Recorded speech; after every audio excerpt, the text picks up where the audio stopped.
每一天，牧师陪你读圣经。今日是12月22，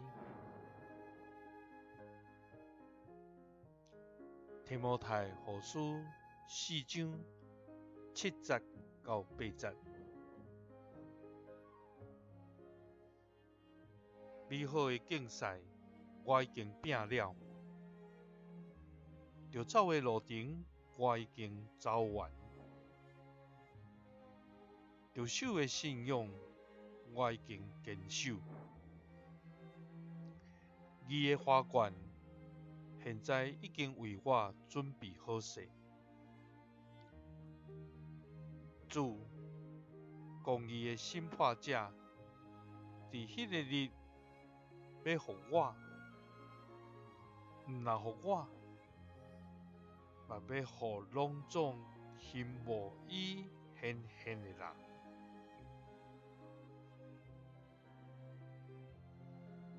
保罗对伊家己人生最后的注解，就是迄个美好的竞赛，伊已经尽力来拼完，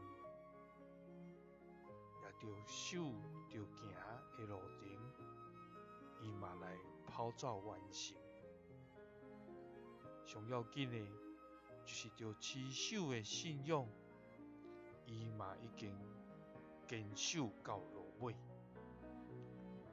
所以保罗讲，伊知影迄个义的花冠，迄个冠冕，上帝已经为伊备办好势，就是遐个主审判的日，也甲伊同齐行无主显现的人，拢备办好。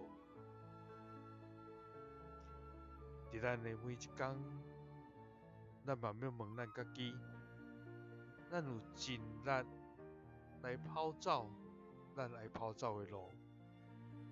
伫这个人生的竞赛中间，咱是不是已经尽力来拼了？